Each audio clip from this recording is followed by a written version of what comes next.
جی اگر ہم لاہور کی سیاسی تاریخ کی بات کریں تو پاکستان تحریک انصاف کی طرف سے یہ دعویٰ کیا جاتا ہے کہ 30 اکتوبر 2011 کا جلسہ جو ہے وہ لاہور کی تاریخ کا بڑا جلسہ تھا، لیکن یہ جو مناظر ہیں یہاں پر اگر آپ حقیقتاً دیکھ سکیں تو یہ کسی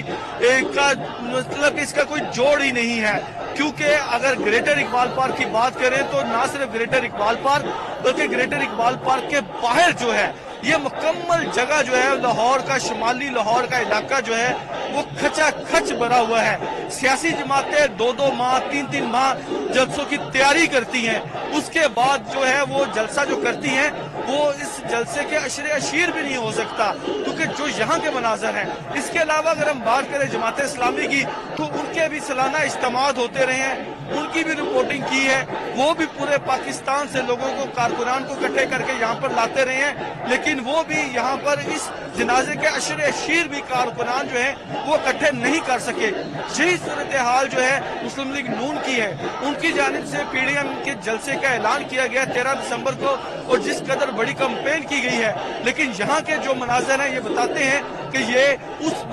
جو کوشش کی جا رہی ہے اس کوشش بھی اس کے عشر اشیر کے برابر بھی نہیں ہے، کیونکہ اتنی بڑی تعداد میں لوگ جو ہیں وہ یہاں پر موجود ہیں، کارکنان یہاں پر موجود ہیں، اور بتایا یہ جا رہا ہے کہ یہ کارکنان کی تعداد جو ہے اس میں وقت کے ساتھ ساتھ اضافہ ہوتا جا رہا ہے، اور یہ حالیہ تاریخ کا سب سے بڑا جنازہ، سب سے بڑا اجتماع ہے۔ اب سے کچھ دیر قبل یہاں پر کچھ لوگوں سے بات ہوئی تھی تو ان کا یہ کہنا تھا کہ ایک عاشق رسول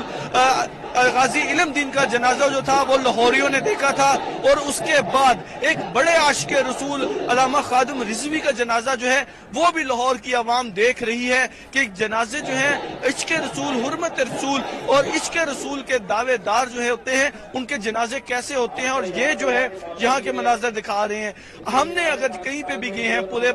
پنجاب میں جلسوں کو کور کیا، ریلیوں کو کور کیا، اور بڑی بڑی جو اجتماعات ہیں ان کو کور کیا، لیکن یہاں کا جو اجتماع ہے آج علامہ خادم رضوی کے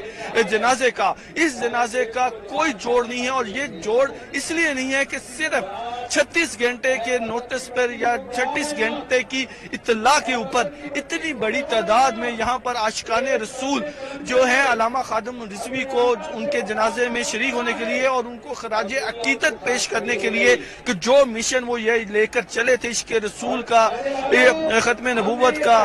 اور اس حرمت رسول کا، وہ یہاں پر مکمل ہوا ہے۔ صرف 4 سال کے عرصے میں علامہ خادم رضوی نے لاکھوں نہیں کروڑوں پیروکار پیدا کیے، بنائے، اور ان تمام پیروکاروں کا یہاں پر آج جمع ہونا علامہ خادم رضوی کے جو مشن تھے جس میں سب سے پہلا نمبر صرف عشق رسول، حرمت رسول اور ختم نبوت تھا، اس کو یہاں پر جو لوگوں نے یہاں پر پہنچ کر خراج عقیدت پیش کیا اور یہ بتایا ہے کہ علامہ خادم رضوی جو تھے جو مشن لے کر چلے تھے اس مشن کو لے کر وہ کس حد تک آگے گئے تھے، اور یہ عقیدت بتاتی ہے کہ لاہور کے علاوہ وہ جہاں جہاں پہ بھی گئے لوگوں نے بڑے پرتپاک طریقے سے ان کا استقبال کیا، اور آج ان کے چاہنے والے انہیں اس دنیا سے جو رخصت کر رہے ہیں، یہ جذبہ، یہ عقیدت، یہ محبت بتاتی ہے کہ علامہ خادم رضوی کا جو مشن تھا وہ کس حد تک مکمل ہوا ہے۔ یہاں پر ہم لوگوں کو جو مناظر دیکھنے میں نظر آئے ہیں، ایسے مناظر نہ تو کسی جلسے میں ہوتے ہیں، نہ کسی ریلی میں ہوتے ہیں،